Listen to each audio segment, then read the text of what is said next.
So for me, my observations about Stixxay is that he's really, really instinctive in how he plays the game. I played with like Sven in the past, Sneaky in the past, and they usually have like a plan around what they want to do at most points of the game. But with Stixxay, it kind of like, oh, this feels good, so I'm gonna do this. But it usually works out, you know. So I can't really bash it because, yeah, I mean, when he feels something's off, he just calls it and just does something that he thinks is right. And most of the time it is right, because you know he's just like that, and he's always played like that, I think. So it's pretty. And for me, I'm kind of the opposite. I think about a lot of things in the game, and I want to plan stuff and like in minutes in advance, and that's just like it contrasts, you know. And I think that that's good for us in the long term because like some of the stuff I'm lacking, he has, and a lot of things that he's lacking, I have. So I think with more time, we'll gel and become a really good bot lane.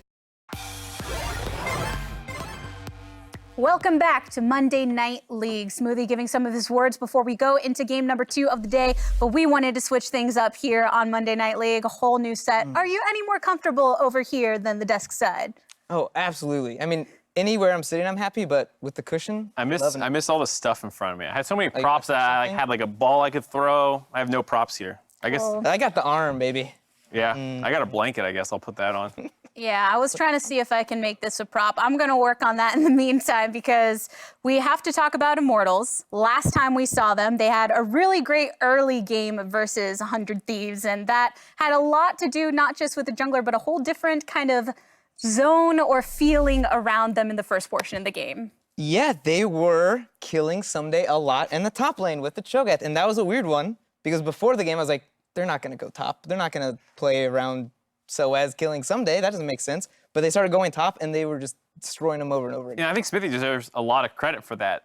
It was a pretty repeated game plan over and over. They would like, he would get his flash blown in orange, go back, they come around again. And I think that's what we were... They brought 3 one time, too. Yeah, they also brought multiple people. And that's what we were expecting out of Xmithie for, like, if Immortals was going to do well, it was probably going to be off the back of this big signing that they had. And that was the first game it really looked like him. A lot of the other games, there was, like, a moment that was good or maybe 2 moments, but it didn't actually net them that many leads. Yeah, I think the Xmithie popping off and having his early game plan is like a big win condition for Immortals, more than other teams. But while that is a win condition for them, there is still the aspect of, well, if Xmithie is going to be having to verse everyone else and really put all of this on his back, yeah, he's got a lot of titles and everything, but that's a very narrow win condition to put the team on. Well, I think, yeah, until we see something out of this roster, it doesn't, like, there's no, like, big star player. I think even, like, Zabatine kind of mentioned it. He doesn't really believe in it, and I think the roster doesn't have it yet. So it's like, without this kind of, like, star power, like, who's going to be your trump card? And I think Xmithie's probably the closest to the trump card they have. Yeah, I mean, even sOAZ, who had his best game, was once again on what he kind of considers dog champs. You know, half dog. Yeah, you said Cho was. I still Cho's half Cho dog. does chow down. Yeah, so. I think he's a little bit bigger on dog champ than you. But either way, it was like sOAZ, we were all expecting, like, now that he's going to be one of the primary carries, he's going to be playing all this stuff. Yeah. And he's back on Cho'Gath, and that's when he does have his best performance. So it seems like on the side of Immortals, they're starting to really kind of figure out what it is they need to capitalize upon to get more wins under their belt. But with the players about to hit into Champion Select, we want to send it over into the casters. So that's going to be it from us over here on this part of Monday Night League. Let's get into the game. Thank you very much, Latigris. I am still Freak. Azale is still to my right. I'm no longer Azale. You are no longer Azale. Who have you become? Freak Senior. Freak Senior. Maybe you should be Freak Junior. Am I Freak Junior? Is there a third I don't know somewhere? which is worse. Which is What? better? Would you rather be the first or the second Freak? I don't know. I'm giving you the option. I'm not sure. Okay. I didn't think this one through. You didn't, which is, you know, par for the course for trying to be like me. You're already excelling there you in go. becoming Freak. This is incredible stuff right here. Champion Select has begun as Counterlogic Gaming and Immortals are doing battle. CLG with the dubious honor of being the only team left with 1 win, but they did look a whole lot better yesterday, especially their AD carry Stixxay. They're only 1 game back from the 4-time champions. That's TL. true. Yeah, There you I go. mean, and we have, aside from C9 sitting alone at 6-2, if CLG 6-0. does, yeah, my brain just like wouldn't. My brain was like, oh, they're 2 games ahead, so I'm just gonna put the 2 in the loss column, which is not accurate. Yeah, aside from C9, who's up there at 6-0, if CLG wins this, every team is within like 1 or 2 games of each other. Yep. So only they're TSM tight. has 4 right now. Yep. It is 6 wins for Cloud9, for TSM. Immortals, if they win, are actually tied for second place, which I think is far beyond what a lot of people were expecting, despite the fact that there has still been kind of criticism levied their way. I think, fairly enough. It's not that they're playing perfectly, but they are picking up wins, right? And I think that this is, very good for them early on in the season, when this is a team who I think their goal is going to be playoffs, is making it there, and trying to kind of improve from that point. They've been looking a lot better than some of the established squads that we expected big things out of early on. I mean, CLG, one of those teams that a lot of people were looking at as top 3, top 4 in the league. They're sitting at 1-4 and looking like one of the teams that really does not have their stuff together. Yeah, that's going to be an important thing to continue to watch. Is the new addition to the squad was Crown in the mid lane. He has not been having a good year. Very, very low damage. Arguably worst laning stats of any mid laner here in the league right now, and it then all falls to Stixxay. Stixxay's been pretty good. He had 1,000 damage per minute yesterday or the day before on that Aphelios game. Aphelios is banned. Xayah's taken. Falls to MF, which he played 2 hours ago on this stage in Academy, so he's warmed up on it, and he had a good game there. So I do want to see if Stixxay can put on another carry performance. Yeah, I think it is a little bit rough for Stixxay too, because since he's playing both ways and both teams are doing poorly, I do feel like that has got to be even more draining for you. Yes, he did pick up a win in an Academy, but before that, it was like 6-7 losses in a row for him, as he hadn't played all of the Academy games. So, that is a bit tough, I think, mentally to get through. We also have to remember that they did get their win with Soraka, right? And I don't know if they're going to be able to get back to that pick, if that will be left available. Especially when we are going into the second round of bans here. Ornn has been picked. Soraka would be a good matchup into that if you want to go for that type of play. So I would not be surprised to see it banned away by Immortals if they're at all concerned about it, because so many people were giving credit for that victory to Soraka. Sure. And of course, Immortals should be very willing to flex the Ornn to the mid lane and hold on for the final counter pick, which I think is going to be very, very likely. We should be seeing support pick next once the bans are through. We, of course, know CLG hasn't grabbed their support either, so that's going to be a fairly equal trade, and we'll continue to wait to see. There's Kiana at the table, which is what you see a lot when there's an Ornn on the squad, is get some extra damage output there with the Elise being a magic damage jungler. You're allowed to play AD carry, tank, plus another AD damage. I'm expecting CLG's last ban to probably be Rakan. I don't think you're really going to want to give over the Xayah Rakan combo for free. Yes, you can try to target another mid laner here for Eika, but there's so many. I don't think there's one absolute must ban. And generally speaking, Xayah is only really played with Rakan these days at pro level.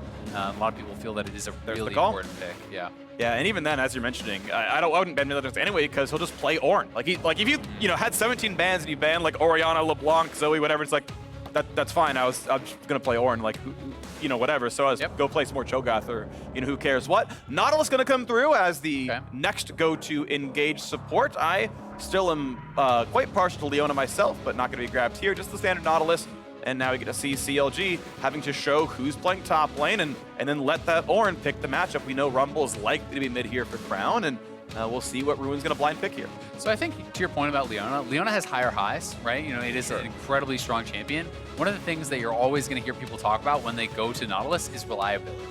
I put my mouse on the person, I press R, they're going to get knocked up, right? Where you can see the Leona ultimate flashed away from, dashed away from, avoided in many different ways. And that is more, I think, the concern a lot of times when these two champions are being compared. But it is going to be Leona with the possibility of kind of diving onto Xayah here. And Leona plus MF is a very strong kill lane. Leona can lock people down for the Misfortune ultimate. And you do have the ability, especially post 6, for these 100-0 combos.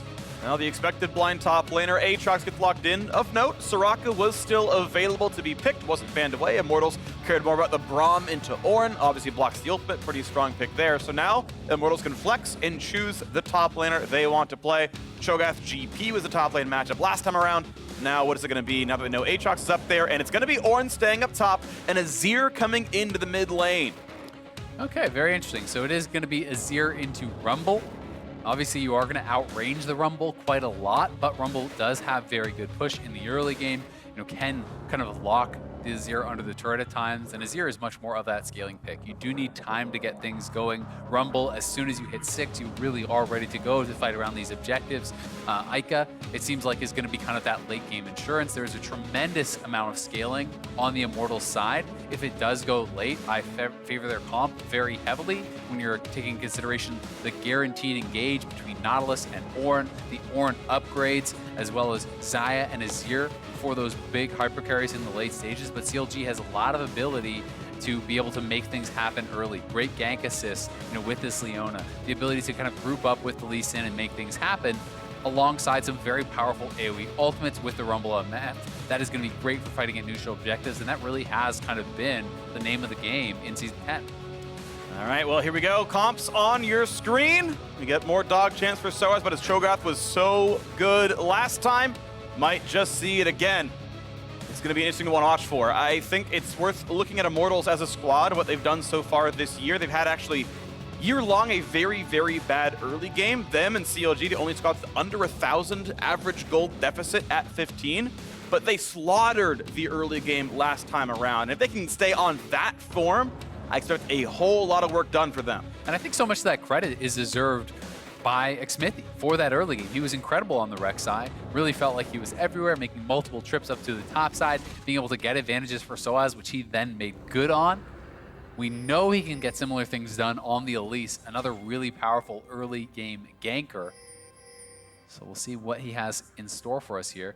One of the immediate things I'm looking to is I'm very surprised by the barrier on Rumble here for Crown. That is not something I've really ever seen taken here by Rumble. Generally, it is Ignite that is very, very common, and we could be actually in some trouble here. That's going to be a lot of damage. The pullback has to learn and throw down the ward. Now, Lee's pretty often learned W level 1 anyway. Yeah, that's not a huge loss, but has to burn the trinket, and gave Hakuho some padded stats and damage per minute. Yeah, it pushes him out a little bit, but generally if you're going to go defensive summoners as a mid laner and you're playing against Elise, you see a lot of cleanse, right? And there's a ton of CC there.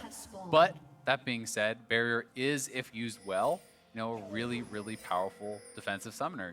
It's going to absorb more damage than heal would heal you for, so that can be quite nice. And if you're looking at any potential kind of aggressive plays between Scrap Shield and Barrier, it can be surprising how much you can really absorb. Yep. One of the recent nerfs, though, to Rumble was that rank 1 Scrap Shield got nerfed quite heavily, and that is the last skill you actually do level up. Yeah, which means you're kind of sitting on that nerf Scrap Shield. I believe it was about 20 less shielding. But I believe that nerfs the next patch. That's 10.3, right? I thought that was already in. I have actually kind of forgotten because the patch was like 13 days ago at this point. Okay, so I could be wrong. Maybe that was 10.3 and not a 10.2. Yeah, either way, though, that's going to be a really big deal. Someone will let us know on Twitter. Yeah, I'm pretty confident that's the 10.3 change. Regardless, though, we've got bot lane early push here for the Immortal squad. Hakuho doesn't want to look for the Q. He'd be practically next to the turret, and it'd be a pretty easy trade back. You can see Smoothie sits in front, says, I will be the one to tank the anchor. I will just Q right back and get my own Aftershock on, so that won't be much of a problem as they clear some minions back and forth. Yeah, you kind of expect, I think, the Nautilus as well as the Xayah to have a bit of early push here. But that being said, as Stixxay does get some more levels under his belt, there is potential to kind of combat that. MF does have pretty good push of her own. And we are going to see them take this time to actually get a bit of a deep ward. And I think this is always really nice when you can kind of get a ward a little bit further into your opponent's jungle. You're often going to get more information from this. He sees that the Krugs are actually up with his ward that he did place there. You can see both these camps have been warded. The red buff was the start, which we already know is gone. So this gives you the information that Wiggily went to the top side. And as soon as Wiggily goes anywhere down on that bot side, it's going to be to one of those two camps. So they're going to have the information of where he would be. Oh, good stuff then. We'll see if the Elise can get anything done at all then, or if it's going to be a farm fest.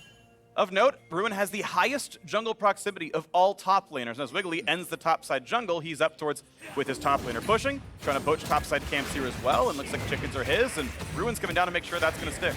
Yeah, very interesting. You can see, again, warding on the other side. Both teams kind of just trying to track each other's junglers. Both these camps warded out. And it's Xmithie, who knows Wiggily is still up on that top side, knew he hadn't shown on either of these camps. So he just says, all right, well, I'm just going to go straight in for the invade.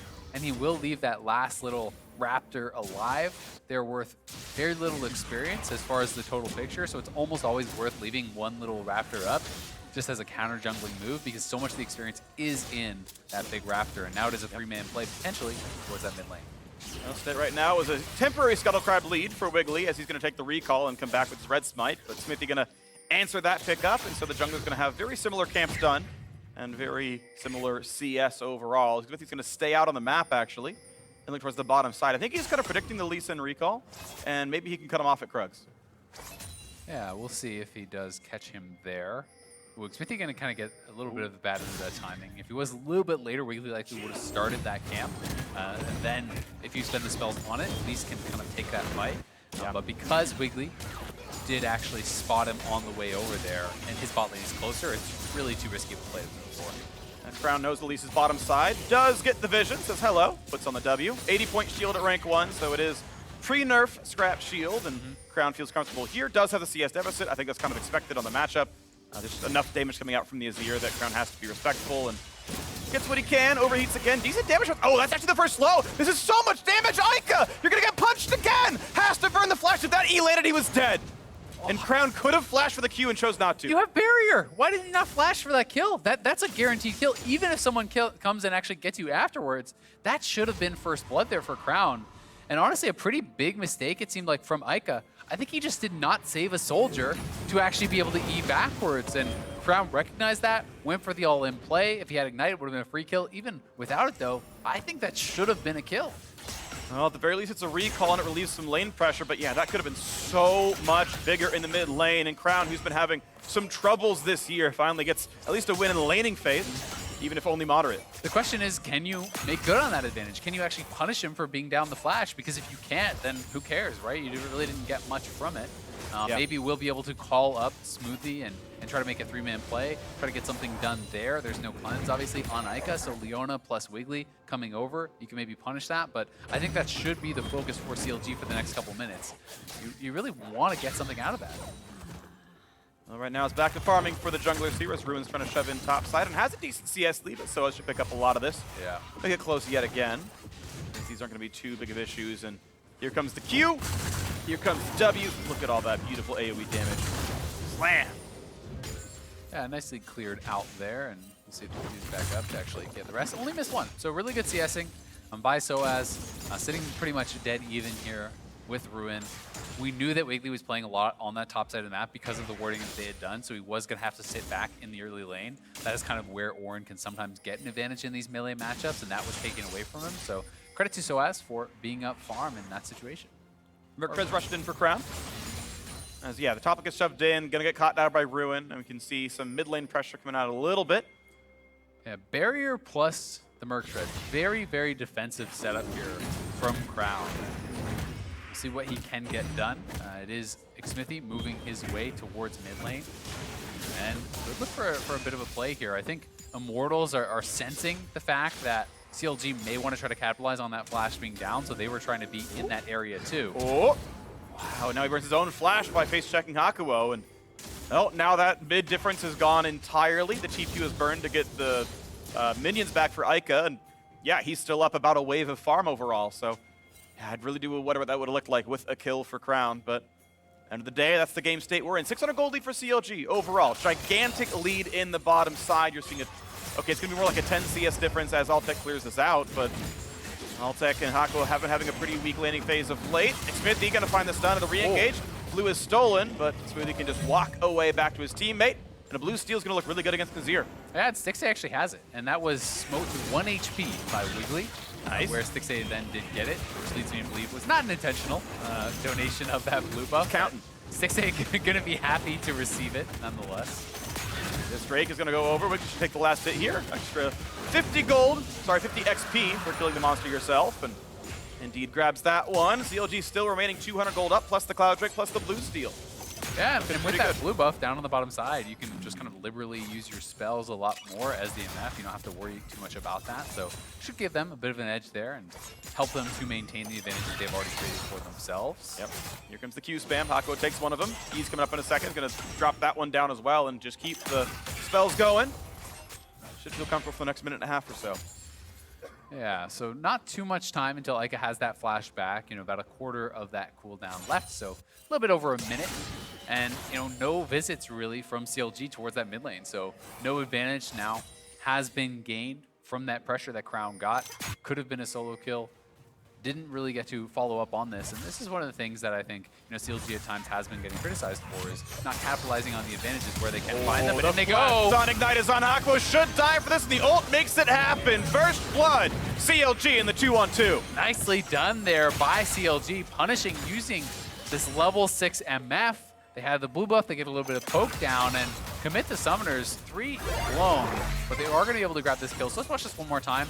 There is a ward down for CLG, so they have full vision of this. Hakuho pretty low, and the Zenith Blade does follow over. It was a well-buffered hook from Hakuho, but then flash to follow. The Ignite goes down, ultimate to be able to finish that off. So just a little bit of an overextension from this Immortals bottom lane. And post 6, you have got to respect MF plus Leona. It is an incredibly strong kill lane, and sOAZ is trying to push this in so they could dive. Maybe even He's baiting so this low. fight, but Xmithie goes the other way around, so no dive. In fact, Miniway wasn't there in time anyway, but can he bait more of the fight? That's the second Q down, gets away from the cocoon, and Ruin shouldn't have too many issues here, but Xmithie has the red buff, has to be a little respectful. Here comes more of the squad, though. Wiggly's there, but so is Hakuho in the brush. Yeah, and it's one of those things where when all of a sudden, the opposing top laner has been playing fairly passively, starts trying to aggressively shove in the wave, you're like, it might be getting dove, right? So Ruin tries to clear out the wave, tries to contest for that, and as a result, sOAZ had to use the ultimate early. He would have just died straight up in a continued 1v1. This is a dangerous TP, though. Can they actually punish? You know? Takes the Spiderling and walks away. Lanes haven't moved around, though. Keep in mind that Eika spent a lot of time towards the top side as the Xayah picked up the mid lane wave. Crown shoves one in, but no one is bot lane right now. That is farm just kind of going to waste, minions killing each other. CLG putting the time to go top side. 10-minute rip throw and play does come through. Wiggily grabs it. And Immortals are just going to give it up. They're not going to actually decide to contest there. The TP was not available for sOAZ. They did recall on a couple members, so they're actually going to send Azir down to the bottom side now. We're going to have Altec here, parked out in that mid lane, looking to try to catch up a little bit on the farm, as Stixxay very rich in this game, 700 gold ahead of that next closest member, who is in fact Altec. Yeah, 400 gold for the first blood, and the rest of that is all CS, as he's got a fairly close game otherwise, but you see a 1,200 gold lead for CLG. That's, I mean, mountains above what they typically are in the early game. They've had very rough trials in the early game, but Immortals giving them the openings. Bot lane has been a sore point in their early game. Yeah, and they have a couple minutes to drop this Rift Herald, right, and extend that lead even further. So we'll see where they're going to elect to go with that. You can see Leona and Elise heading down towards that bottom side. It does look like they want to try to make a move over towards the Azir. We'll see if Eika is going to be able to respond to this or actually spot it out, as a ward did get placed down and is being pinged out. So they're trying to kind of sneak around it. We'll see if they can actually look to make this play, because there are a lot of members missing, so Eika may have sussed this out. Stixxay knows he's got no vision anywhere. A lot of control through the mid lane, plays very far back. There's the ult for the slow. The second stun's gonna land as well. Eika could not possibly get away, and a 3v1 finds the kill. Yeah, very well done by CLG. It's a good roam, and tracking of the vision was key there. You know, they were not lazy on tracking where those wards did go down. There was a lot of pings that went down on the Immortals ward in the area. As a result, they get the kill. They still have Rift here. They're trying to knock down multiple turret plates, and they're actually looking for a dive on Xmithie. Dive. Barriers takes a couple of turret shots. There's Repel back into the air. He's going to stay alive for now, but there's still a wave. But the wave is now gone. Red Smite means damage could be prevented. And here comes the rest of the squad now as well. Altec finds Smoothie, cannot be knocked up either. A lot of damage coming through, finds a stun, but there's no way. Smoothie's gonna drop down for this one, and Eika is back in the mix as well, wants to pick off Crown. He's so low on health, a couple more shots would kill him. Xmithie gotta look for something after the slows. Oh, and after those autos come in, Crown is running for dear life, has to flash just in case there is a play. Maybe could have saved it, but really tight timing there, just barely lives. Yeah, he's going to be able to get out, but Smoothie did go down, and now the dive on Stixxay. Oh, he is definitely gone for that one. Somebody heal not gonna matter. Altec picks someone up with sOAZ setting it through. Yeah, great roam from sOAZ. We saw that the ultimate was dropped early by Stixxay. He was just trying to clear the wave. He knew that there were down members on the map. They just lost on that bottom side. Oh, he jumps over a bit more than he wanted. He's running out of health, but he's got a flash. The flash follow. Wiggily kills himself. Yeah, Wiggily just kind of charged right in there, assumed that sOAZ would already be gone. Instead, he is not. He is going to give his life, and it will be a dragon going Immortals' way. So CLG getting very, very sloppy in these last couple minutes. They have made some positive plays, but the last couple ones have been all Immortals.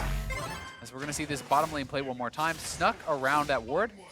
It did actually look like you could see him walking into the brush. I'm not sure if that was Spectator bug or not. There may have been a small window where Eika could spot that. Either way, they got the initial kill. Then I feel like you could just get the first plate and drop the Herald, and you could probably potentially challenge for that. Instead, they overdove, they get punished there. Stixxay pretty low, knows he has to ult out the wave, but sOAZ is already here.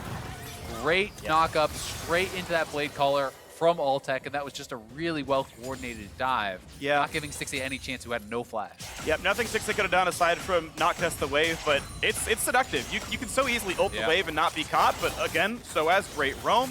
Give him credit for that one there.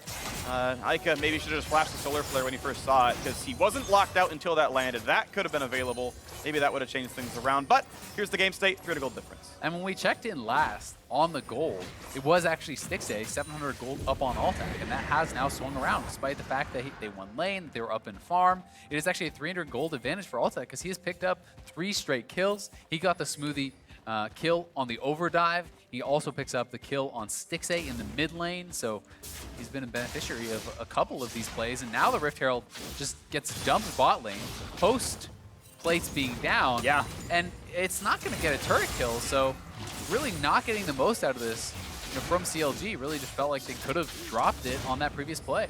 Elise is going to be some damage, but you're right, the turret should stay alive. They don't want to commit too far because Hakuho's right there, and that would have been dangerous for Crown, who's flashless. Yeah, that's agreed by CLG. They thought they could get 2 plates down, then summon is the pretty standard play. Get it to half, then charge in with the true damage. That didn't happen. Yeah, and they're now trying to set up a dive here on Crown. 4 members coming in here. He's getting completely surrounded. He is going to get the wave. Catch all the melees, though, and that actually creates a lot of space. He's got to be careful. Does juke the first bit, but that's an easy ult on top. Barrier won't change much. They knock him down. That ult needed to be a bit farther back. He had to walk up to clear the minions. Yeah. I mean, it's tough, right? You know, I just don't think there's any outplaying that 4-man dive with point-and-click ultimate from Hakuho. It was a good sidestep, but I do agree. Ultimate could have been placed better. Either way, Crown goes down. Barrier expended there too. But it is Ruin pushing topside. Throughout all of this, Ruin has just been kind of parked up in that top lane trying to get advantages. You know, we saw that roam to mid lane from sOAZ. Ruin stayed up there the whole time, so he has extended a CS advantage and actually has a bounty purely through that CS edge that he now has. So we'll see if he can use some of the gold he has been able to pick up to make up for the deficit his team has been kind of getting elsewhere. Because right now, he is the entire lead for the squad. Alrighty, 1,000 gold difference going to be halved as Altec gets some more solo gold, and look at him moving up to 6,800 gold earned, still highest in the game. And Immortals looking to tie for second with a win here, and they are in striking distance of making that happen. Yeah, I mean, honestly, I think when you take into consideration the compositions, when you take into consideration the scaling and teamfighting prowess and ease of execution, I think Immortals are in a great position right now. I think that they're honestly pretty heavily in the lead. All things considered, the Mountain Dragon more valuable than it would normally be for this squad too, because there's 2 real tanks. You have Leona and the Ornn, so they're getting a lot out of that bonus armor and MR, where normally you're not getting as much if you're playing kind of these pure carry style teams. So they're in a great spot, and we'll just have to see if they can execute on that, because CLG had been looking good, had created some early game advantages, but kind of flubbed on them. Yeah, and that's going to be rough, right? When you want to play aggressively and all you do is give gold away, you kick yourself, and you got to make sure, though, to play League right, you still have to play aggressively, right? You know, you miss all the shots you don't take. Thank you, Michael Scott, for that one. And otherwise, it's a stun on the front line, and now the equalizer on the top looks pretty good. The stun, good cleanse by Altec, and it forces a lot of flashes out. Layering of ultimates is pretty good, forcing summoners out of Immortal. Yep, they get the flash off Xmithie, they get the cleanse off Altec, so a great proactive play, but here's Ornn to clear out the way. Oh, 3 knockups, I think it was. This could be a really good re-engage. Eika already burns the E to get across the wall, can't find the second bit of it. Yeah, I like the ulti there a lot from sOAZ. Pushes them back, helps to clear the wave. Wiggily gets poked low, so in the end, it is just kind of this trade of abilities. The flash out from Smoothie, the flash out from Xmithie. They do go up as far as the one summoner spell with that cleanse expended by Altec, but all things considered, pretty even. Ruin, though, looking like he should be able to grab this bot lane tower, so we'll see, can there be anything answered on the top side? It looks like Immortals are going to try to trade Rift Herald for that bottom tier 1. Well, at this point, Herald is essentially half a turret in expected value, and, well, finishing this half of the turret is generally more positive than a random half of a random turret, so that is a nice one there. Ruin up 35 CS in the matchup and shoving in the 1v1 pretty easily. Yeah, when you look at the fact that they're actually going to be able to grab the Ocean Dragon here too, becomes a pretty nice trade for CLG. They grab the turret, they grab the Ocean Dragon. We'll see how much Immortals can get on this. They are pushing in top lane, so maybe you're going to be able to drop the Rift Herald there, but you know, Immortals actually on a reset after that Rift Herald, they lose the mid lane turret too, so losing a lot in this last 2 minutes. Okay, so look at this now. Turret is answered. That means we are only at the 1,000 gold difference, 19 minutes into the game. But second Drake picked up by CLG. We go towards Therapy Rift with the nice extra flowers as mid is pushed down though. 3 versus 2 is safe enough for CLG as Flame Spitter knocks down most of his minions. And here comes the charge. There is the turret falling, so can't fault them too much for that one. But it looks like again it looked like they were slightly out of range on the local gold, but I think my eyes were tricking me there. Yeah, pretty much dead even as far as the gold does go now, though. There's the one dragon advantage for CLG. The Ornn upgrades now coming in for Ornn. A tremendous amount of value in Sunfire plus Abyssal. Those are the 2 most valuable as far as just the raw additional stats you will get from these items. Obviously a pretty popular topic of conversation, it seems, in Season 10. Yeah. But we'll see where else his teammates are going to go as far as the items to be built that can be upgraded first. You know, I'm looking immediately at Altec, thinking that Infinity Edge is going to be coming in there. That could be the first target with the Molten Edge. A very strong upgrade as you get a lot of flat AD with that. That's going to be really nice. Level 13, you can give it over, and it's going to be a really good amount of stats. sOAZ is about a wave away from that, so as soon as the item comes through, which, you know, Altec is about 800 gold from having that. That's going to look really nice for him. Still this tight game, 500 gold difference, and if you count Ornn items as gold, the Immortals are technically winning in inventory.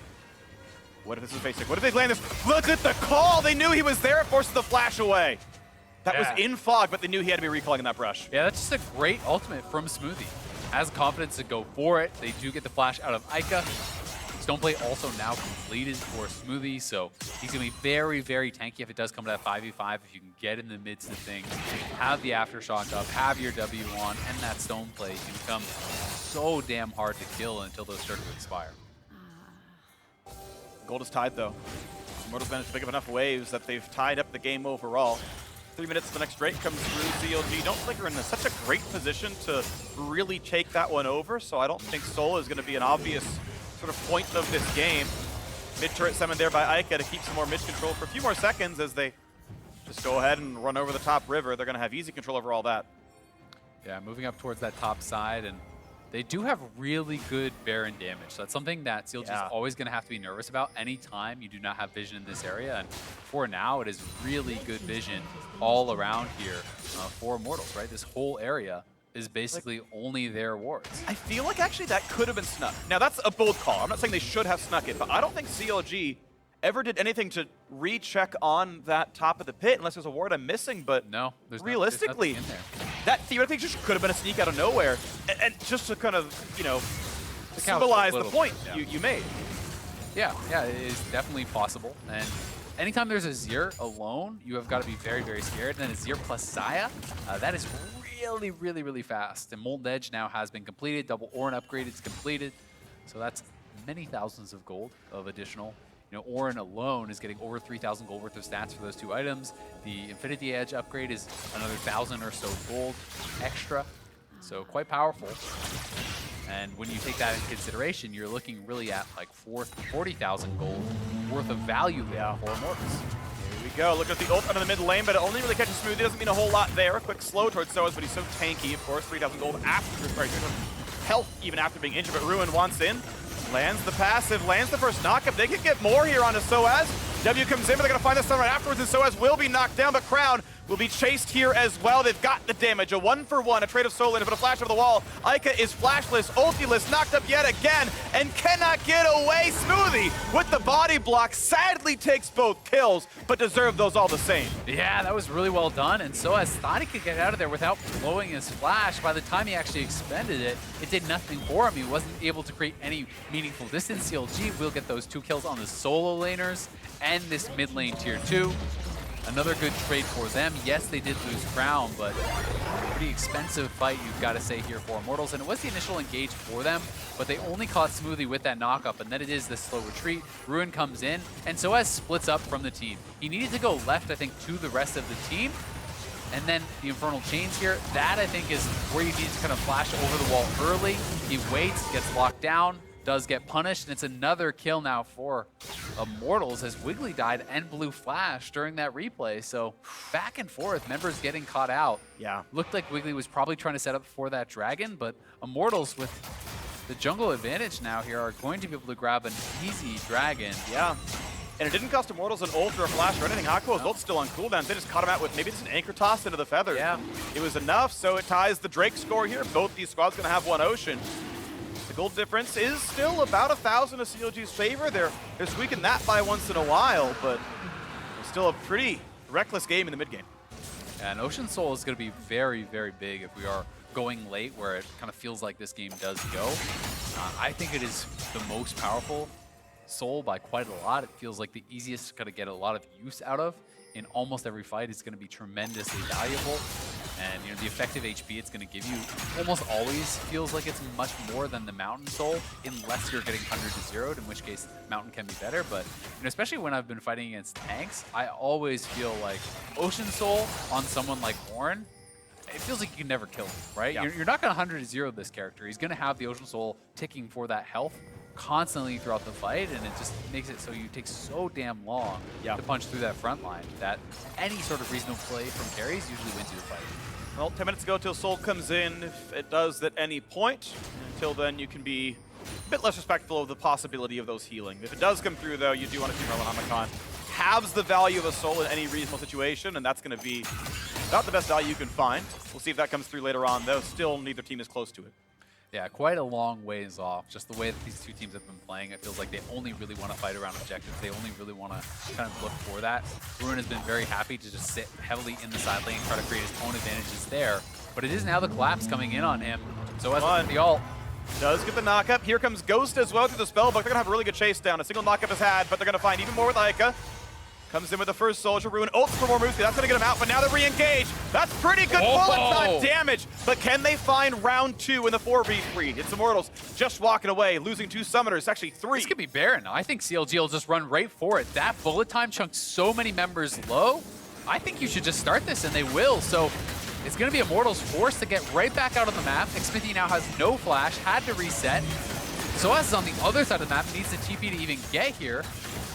Xmithie flashless, does have repel. The vision has been mostly cleared out. It's down to half HP. Equalizer not available as the squad comes around. So as the bottom side already TP'd now as well. Do they go for the play? Do they go for the smite? Do they go for the fight? And here comes the play in the front side. Big damage and a crowd has to kite away. Just staying alive. Smoothie drops the starter kick out of 3, but they can't get the re-engage. Counterlogic aiming out of health, out of cooldowns, and running for dear life. Eika slowed. One out of the burn. Leandri's torment is the torment of the Immortals mid laner as the blue goes over now as well. A 1-for-1 trade of support for mid.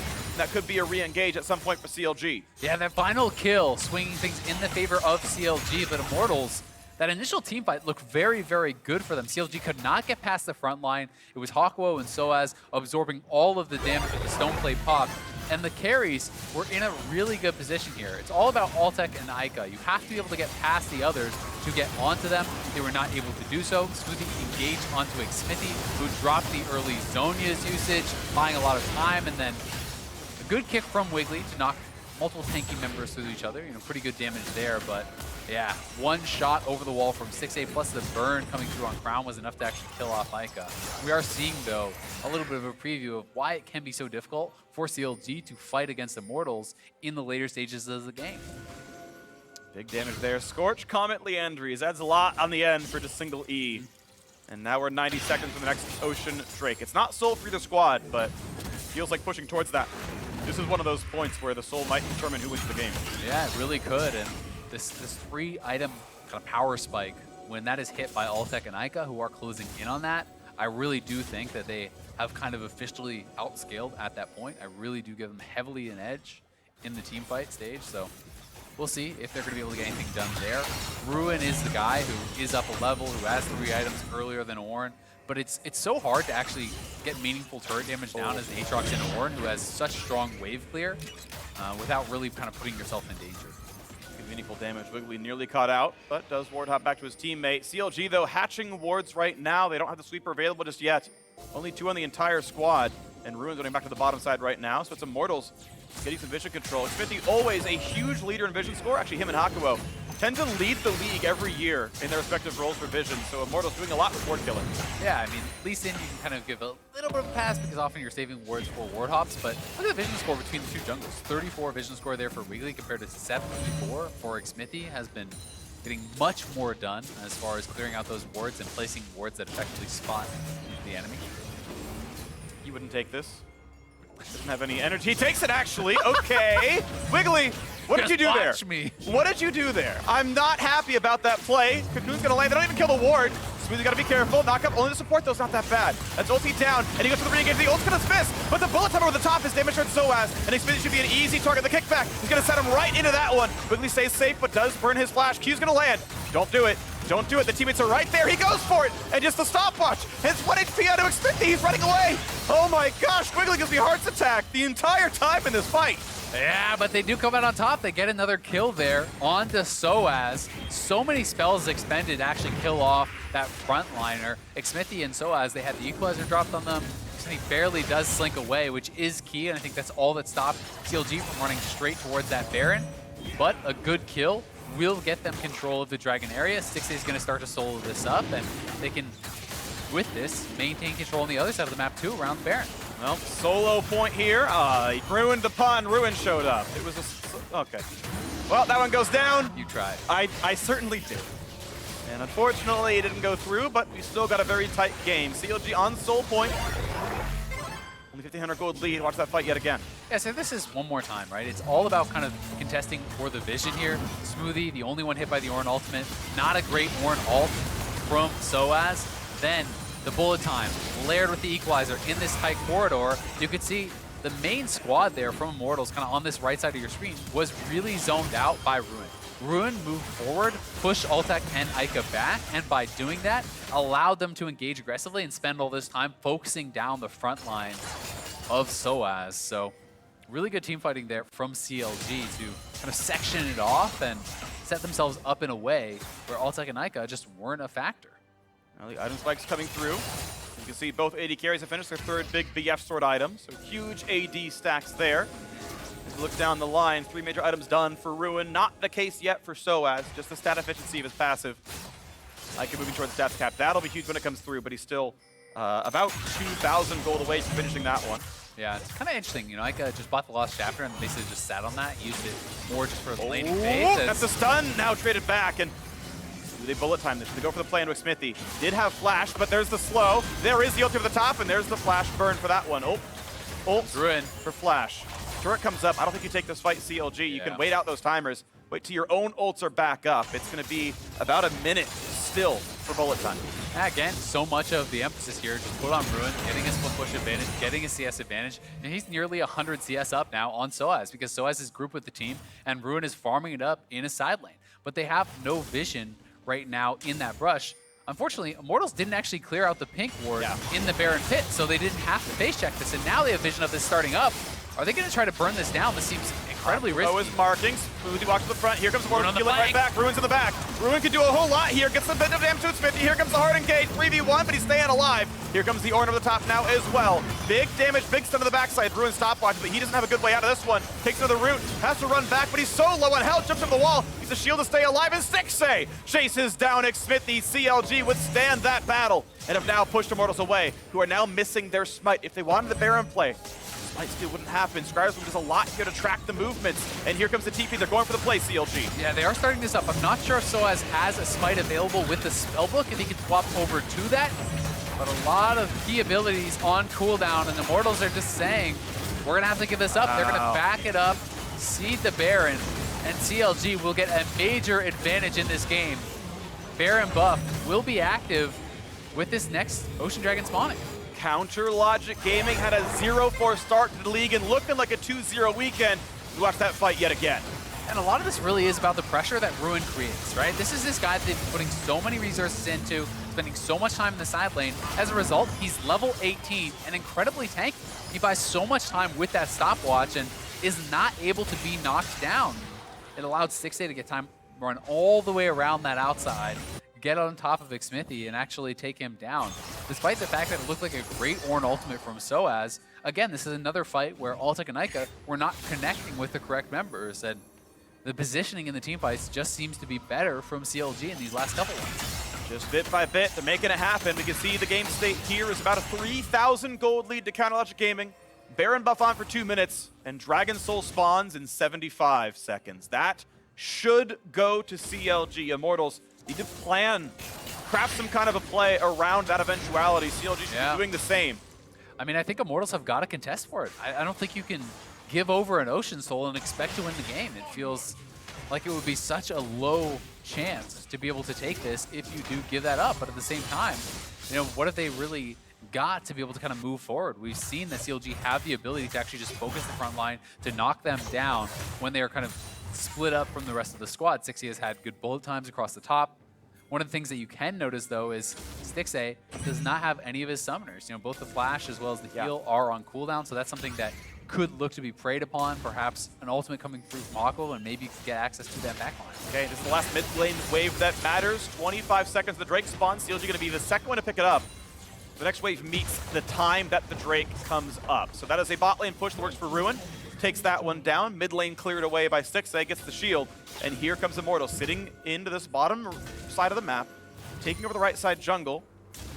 Ruin sitting on a control ward, waiting to see what Immortals might do. They've got to be quick, though, because this is 5 seconds until spawn, and if Immortals don't have vision on all of them, it could just get rushed down. But for now, they are contesting around this mid lane. They see they have not started the up. They know Ruin is over to the side, but again, they're just going to rush it, and you're just giving this up. Gives it away. Dragon Soul picked up, and with Baron buff, oh, this could be such a sick play, though. Do they get them separated? Is this somehow the big play? They're going for the push on the mid, and it's going to be another recall stop, though. Smoothie, to be fair, it's a 4v3 for CLG elsewhere as they recall, but Smoothie will have to burn Flash to get away. Puts on the shield. They're going to run to chase him down as best they can. They might pick up a kill for this one. Burns the ult. They're trying to slow him down. The knockups are there. Smoothie. He's got Ocean Soul.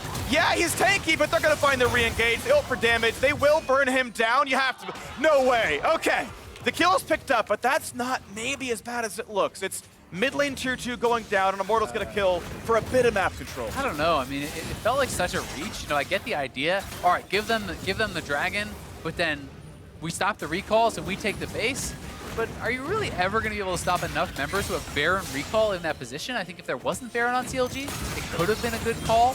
But in this case, even with just Crown getting back to base, he can equalize the wave if it's ever threatening. You know, there was no Baron buff on Immortal's side, so now you've given over Ocean Soul. Yes, the Baron buff has expired, but with how Immortals have been playing out these last couple of team fights, I question whether they're going to have enough actual damage in the tank to be able to win out on these fights. Well, the math lines up as 250-ish health over 4 seconds in a team fight, right? So it's 50 some odd health per second, which not trivial, obviously. If you want to compare it directly to a Mountain Soul, it's about 5 seconds of in-combat time, makes it equal. But I do want to highlight that Altec has picked up Executioner's Calling, and that's a pretty important factor. So if he manages to hit the right targets, okay, now it takes 8 seconds, 9 seconds to equal what a Mountain Soul does. If the fights are shorter than that, you know, you can make the comparison, maybe Ocean Soul isn't hard winning the game for you.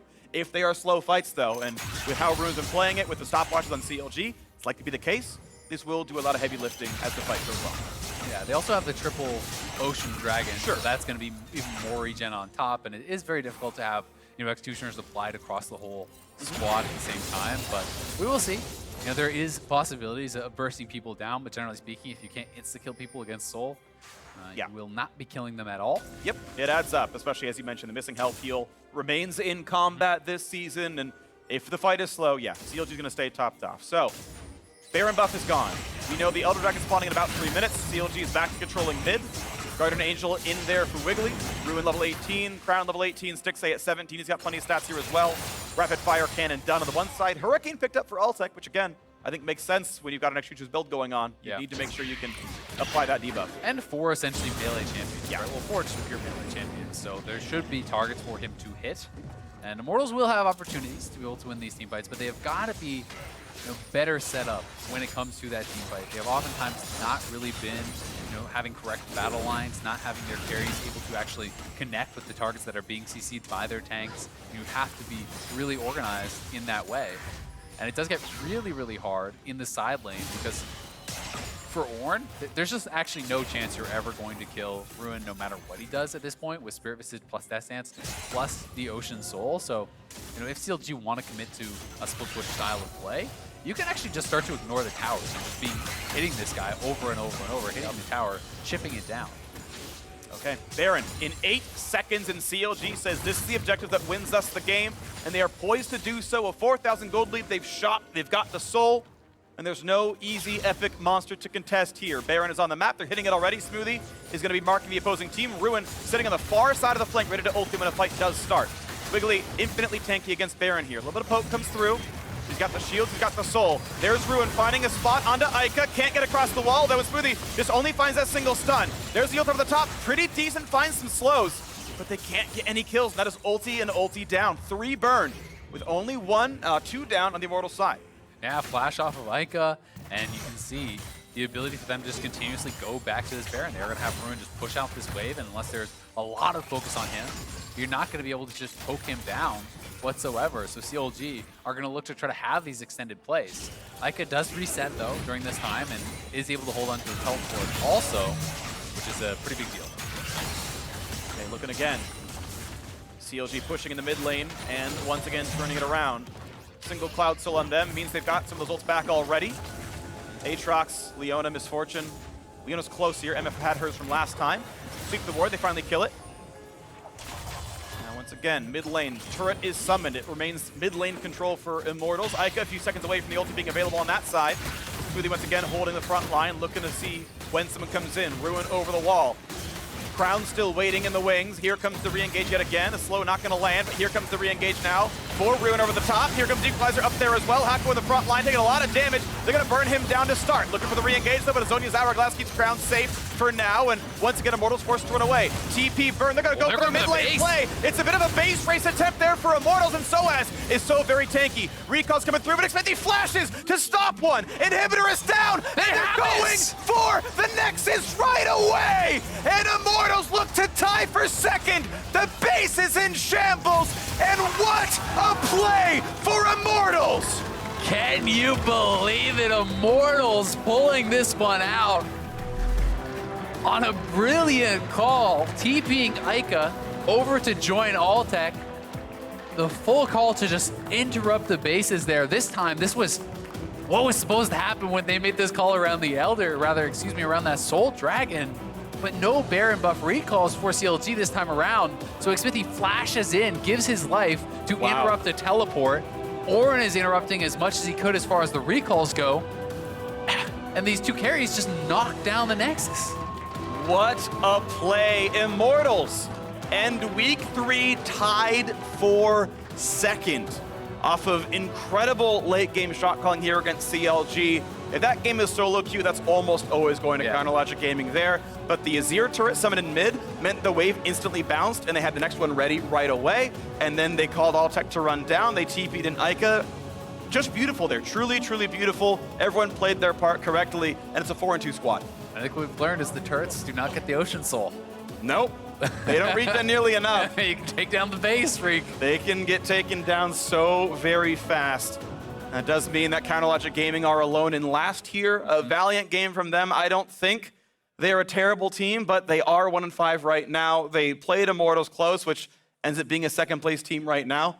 I think there's light in that tunnel, though. I think CLG can definitely improve, but it is a slow start. They can improve, but there's so much from this game that is going to be frustrating you, right? The fact that you had Baron buff, the fact that you had Ocean Soul, which is so strong, and you just misjudged your position on the map, right? They had been winning fight after fight after fight. They had been executing very well in a lot of ways, but CLG kind of threw this one away, and Immortals found an opening and made a brilliant call and punished them for that.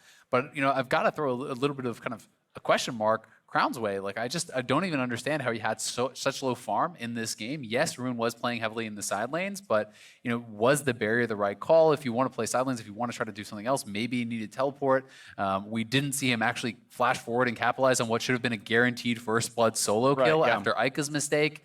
And, you know, he's sitting at 245 CS, 3 items in a 40-plus minute game where people are, you know, multiple items ahead of him. Yep. Well, as it stands, though, it is a loss for CLG and a well-deserved win for Immortals off that late game shot calling. And now for more on that win, patiently standing by for an interview with Xmithie. Thank you so much, Xmithie. I literally stepped away from that game, get a drink of water, and then it's over. What on earth happened at the end of that game? I think at the end it was just like pretty hectic for us, but Paul and like Eika like planned really well. Like the EU strategy of like backdooring, they planned it pretty well, and it was just kind of like a bad game to play because we were always on the back foot. But like yeah, we had the EU strategy on us. So is it them making the calls in that stage, or is it kind of a team effort? Like who's calling that play?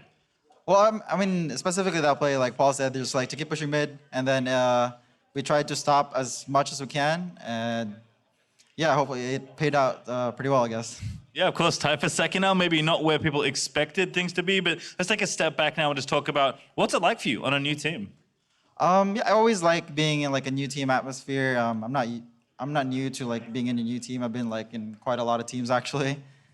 This team particularly is like we're more chill than maybe most of the teams I've been in, and it's pretty fun so far. And then you mentioned, of course, your new European teammates, Eika and sOAZ. What's it been like playing with kind of a newer French player and then a veteran like yourself in the top lane? Personality-wise, I think we get along really well. Everyone's just really funny and just crack jokes even in the game. But in game, I guess it's pretty new for us because we haven't really played against or with each other, so we don't really know how we play the game. And it's been like 3 weeks now, and I guess we're slowly and steady like trying to improve and to trying to figure out our personality. And then do you feel like now that you've had a few weeks, with the team, with everyone playing together, that things will get smoother from here? I mean, you're already tied for second. Do you feel like the momentum can continue for Immortals? Yeah, hopefully. I think right now everyone's really happy that we went our first 2-0, and hopefully we go on for the next weeks. Certainly so far so good. Xmithie, thank you very much for the interview. We're going to throw it over now for the Bud Light Breakdown. Thank you, Pastry. Welcome to the Bud Light Breakdown, where we wrap up our LCS week. And I'm mad because I had all these points ready about CLG. I said this, and this is what happened. And then Xmithie and the rest of Immortals took that, went to the Nexus, and said, boom. Yeah, those last 30 seconds was a big game changer. Ruined pretty much everything. Yeah, and I have to point out, I'm not sure who's calling what, but Smoothie definitely had the highlight play in this sequence for me. Not going great for Immortals. They realized, yeah, probably not going to win this fight versus the Ocean Soul team, so they go for the backdoor play. And once they recognize, on CLG side, once CLG recognizes, you'll see Rune start TPing back in the Pixel Brush to join. Smoothie is going to go flash this wall and cocoon him to stop it from going. It happened just off the top of the screen, but that is why there's no one defending, is he stopped the TP from Rune from going through. And he did it, and he had to avoid the Rumble. He flashed into the brush, saw the Rumble, and kind of like shot it to the side. Which is kind of goofy, because I was like, all right, Immortals win conditions got to be Smoothie. I did say early game. I guess you're right. But, so this is a little bit, I'm half predicting, giving myself credit for it. It was Smoothie who kind of closed it with that cocoon, but yeah, that call, I appreciate it a lot, because I think they realized like they have Ocean Soul, we can't really fight this right now. So they just threw bodies at them, and then they're like, Xayah, you go push that mid lane, and we'll just keep them busy. So very inventive win, but I don't know how you predicted anything like that. That's how I saw it going down. Yeah, that's exactly what you're thinking, right? Oh, yeah, totally. And we are going to get into the predictions in just a second. We're looking at the standings as well of how things have shifted throughout the day. Because as we noted at the beginning of the day, Cloud9 still undefeated there at the top. But CLG now 1-5. And if you're looking back to, I'm thinking specifically to the 10 Thoughts series that Keen Lom writes. And he claims that this was a must-win week for CLG, and much earlier than you're usually going to be saying that about a team. How do you feel about that assessment? I don't think I really agree, considering that the 1-5 team is one game back from 3 other teams. I think when a league is that clumped together in the bottom, you're not really out of playoffs yet. When there's so many games to play, you're one game back. But some of the names down there is insane to me. You gotta remember, Team Liquid's one of those bottom teams. So if you're they needed Xmithie. It was all Xmithie. He's 4-2. It was all Xmithie. But yeah, that's gonna be one of the teams that they have to start catching if they want to make into playoffs. So I assume Team Liquid's at the bottom right now. I think they're gonna be climbing. I think that's a fair prediction I can actually get right this time. But who knows? Yeah, I think this was a must-win. But I think next week I don't think they have many chances to go 1-1 or 0-2 anymore. And as far as the predictions go, well, I will say nobody here on the desk ended up getting the first portion of it right. But the second one, it was a bit split here. You did think that CLG was going to come through. As far as any of the positive things that they could maybe be bringing through into the next weeks. Who thought that they were going to get backdoored? Come on, guys. All right, so Crown stepped up a little bit this game. I was a lot happier with him. I know we've seen a couple Rumble fumbles today with Mr. Jansen. But Crown has actually, performing really well in lane. He took barrier, so a little less aggressive than I would have liked, but He actually forced like Eika's flash by himself without his like jungle help or anything like that. So I like Crown's play in lane and out of lane. So that's a little glimmer of hope I like a lot.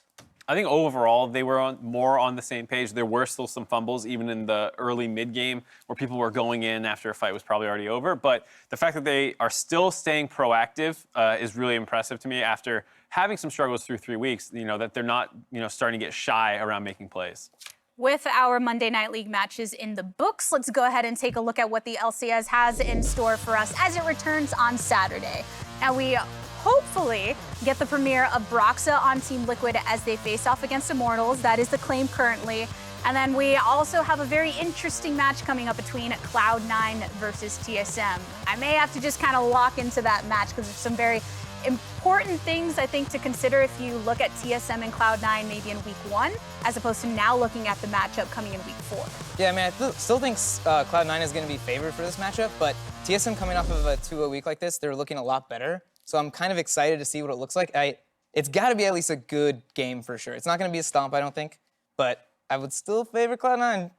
I would hope it's not as much of a stomp because I do want to see some more competition against Cloud9 and people rising up to their level. But I think the Sven matchup is just the most interesting one because he's been doing so well. On the one hand, he wants to preserve his KDA to set the record. Die once, though? I don't know. I don't want him to. I want him to die? No. But it is really interesting that he gets to go up against his former team now.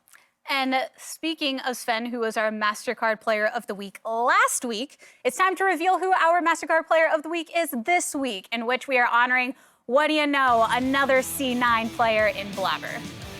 I mean, yeah, I don't think this is a big surprise. He had a lot of really big plays this weekend. Like, the most notable one is the one next to Herald. Yeah. We're going to see that in a bit. It'll be in there hopefully somewhere. He's also dominating leaderboard stats just across the board for junglers. XP difference, gold difference, kill percentage, kill participation, as well as KDA. So he's been dominating. Somehow that play wasn't in that replay. Yeah, actually, I'm kind of upset about that. But, I mean, I will give Blabber a lot of credit. I know before this split, a lot of people were thinking, like, he's kind of coin flip, and I would say in the past he was. But so far, it's been pretty solid. Like, he's gotten a lot smarter about the game. He's not doing these crazy plays. He's still playing very aggressive, though, so I think this is a pretty good time for him to shine. Yeah. And it's important to note for Cloud9, I feel like every single player has noted their individual play within their role. So we've already seen 2 be the MasterCard Player of the Week. Who's to say who the next one is going to be? If it'll be another Cloud9 person, It's maybe. just going to be a Cloud9 collector on that shelf, and that's all we're going to see from now on. We'll get some doubles up there. Yeah. They have different poses, so it's not like so it's not the Sven same, 3 but times. Like, I hope it's someone else. Yeah, that's the thing. If it's just going to be everybody here, we had a lot of discussion about just similar height things going on and stuff. We need to change it up a bit, but Yeah. we'll get different poses, I'm sure. I mean, that's what esports is known for, creative posing. Yeah, this one? yeah. It's this one. Oh, yes. Well, with all of that being said, we are going to be signing off over here, but make sure to go ahead and hop on over to twitch.tv/BudLight for the Bud Light League Lounge, where Avali and Riv will be joined by Golden Glue and Keith. I'm sure they're feeling pretty good after their victory here today.